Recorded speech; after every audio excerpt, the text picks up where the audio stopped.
అందరికి ఈ రోజు మా అంగన్వాడీ కేంద్రంలో ఉన్న కిచెన్ గార్డెన్ లో ఉన్న గోంగూర కోసం మీకు చూపిస్తామని చేస్తానండి. ఈ ఆంధ్రాలో ఎక్కడైనా కిచెన్ గార్డెన్ కంపల్సరీగా ఉండాలండి అంగన్వాడీ కేంద్రాలలో. ఎందుకంటే ఫ్రెష్ గా పిల్లలకి ఆకుకూరలు కానీ కూరగాయలు కానీ అందించాలనే ఉద్దేశం అండి. ఆరోగ్యం కోసం కదా అంగన్వాడీ సెంటర్లు ఉన్నాయి. అందుకోసమని ఈ కిచెన్ గార్డెన్ లో ఈ గోంగూర కూడా మేము పెంచుకుంటున్నామండి. ఇదిగోండి, దీన్ని ఎర్ర గోంగూర అండి. ఇది గోంగూరలో చాలా రకాలు ఉంటాయి. మా దగ్గర ఉన్నదైతే ఎర్ర గోంగూర అండి. అయితే మెనూలో రోజు మాకు వారానికి రోజుకొకటి మెనూ ఉంటుందండి.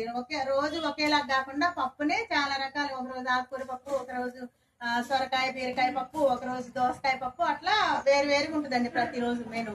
అయితే మాకు ఈ రోజు ఏ పప్పు తిన్నాం నాన్న? మనం సోమవారం దోసకాయ పప్పు మెనూలో అన్నమాట. ఈ రోజు దోసకాయ పప్పు చేసుకున్నామండి మేము పిల్లలకి. అయితే మాకు ఈ ఆకుకూరలు కూడా ఎక్కువ ఉంటాయి అన్నమాట మెనూలో. అయితే గోంగూరలో ఏముంటదంటేనండి, ముఖ్యంగా ఐరన్ ఉంటుందండి. ఇప్పుడు ఎవరికైనా ఐరన్ లోపం ఉంటే రక్తం ఉండదు కదండి. ఈ గోంగూర ప్రత్యేకత ఏంటంటే ఐరన్ ఉంటుంది అనమాట. ఐరన్ మనకి వేరే టాబ్లెట్స్ వేసుకునే అవసరం లేకుండా ఈ గోంగూర తిని ఐరన్ లోపం పూడ్చుకోవచ్చండి. ఐరన్ ఫుల్గా ఉంటే రక్తం ఫుల్గా ఉంటుందండి. ఇంకా ఎనీమియా బాధితులు అనేటోళ్ళే ఉండరండి. అయితేనండి ఐరన్ ఒకటే కాకుండా దీంట్లో విటమిన్ సి కూడా ఫుల్గా ఉంటుంది. అటువంటి గోంగూరలో ఐరన్ పుష్కలంగా ఉంటుందండి. దీని ప్రత్యేకత ఏంటంటే ఐరన్ పుష్కలంగా ఉంటుంది, విటమిన్ సి కూడా ఫుల్గా ఉంటుందండి.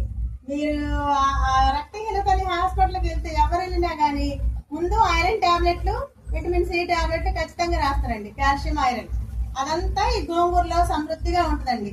మనం కనుక ఈ గోంగూర రెగ్యులర్ గా వాడగలిగితే అసలు అట్లాంటి టాబ్లెట్లతో అవసరమే ఉండదండి మనకి. ఈ గర్భిణీలు గట్లా ఒకవేళ ఈ వేవిళ్ళు వచ్చినప్పుడు అండి అసలు ఏం తినబుద్ధి కాదు. ఆ టైంలో ఇంకా బాగా రక్తహీనతకు గురవుతారండి. ఆ టైంలో కూడా ఈ గోంగూర మనం పచ్చడి రూపంలో కానీ పప్పులో కానీ వాళ్ళ మటన్ చికెన్ తినే వాళ్ళకైతే అందులో వేసి కానీ పెడితేనండి చాలా రుచికరంగా ఉండి వాళ్ళ నోటికి కూడా చాలా రుచిగా ఉండి చక్కగా తినగలుగుతారండి. వాళ్ళకు కూడా ఐరన్ లోపం రాకుండా మనం కాపాడొచ్చండి. అంతేకాకుండా ఇప్పుడు ఐరన్ టాబ్లెట్ వేసుకున్న తర్వాత డాక్టర్లు సలహా ఇస్తారండి. ఏమనంటే కొంచెం పుల్లని పదార్థం ఏదన్నా తినండి అమ్మా ఐరన్ టాబ్లెట్ వేసుకున్నాక అని చెప్తారండి. ఎందుకంటే ఆ పులుపు అనేది తగినప్పుడు ఆ పులుపులో ప్రతి పుల్లటి పదార్థంలో కూడా విటమిన్ సి కంపల్సరీగా ఉంటుందండి. అందుకోసమని మనం వేసుకున్న ఐరన్ టాబ్లెట్ మన శరీరంలోకి అది ఇమడాలి అంటే మాత్రం ఖచ్చితంగా విటమిన్ సి ఉండాలండి. ఆ పుల్లని పదార్థం ఉండాలండి.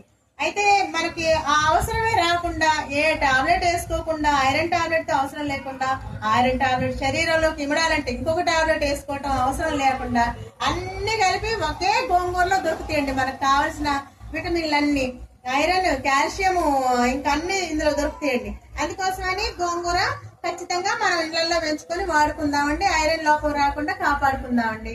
ఈ గోంగూరలో పీచు పదార్థం చాలా ఎక్కువ ఉంటుందండి. అందుకోసమని ఇది ఇప్పుడు గర్భిణీలకు కానీ ఐరన్ లోపం ఉన్న వాళ్ళకి కానీ ఐరన్ టాబ్లెట్ వేసుకునే వాళ్ళకి కానీ మోషన్ కొంచెం ఇబ్బందిగా ఉంటుందండి. అదే కనుక ఈ గోంగూర వాడితే కనుక ఈ పీచు పదార్థం వల్ల మోషన్ కూడా ఇబ్బంది లేకుండా చక్కగా ఫ్రీ మోషన్ అవుతుందండి.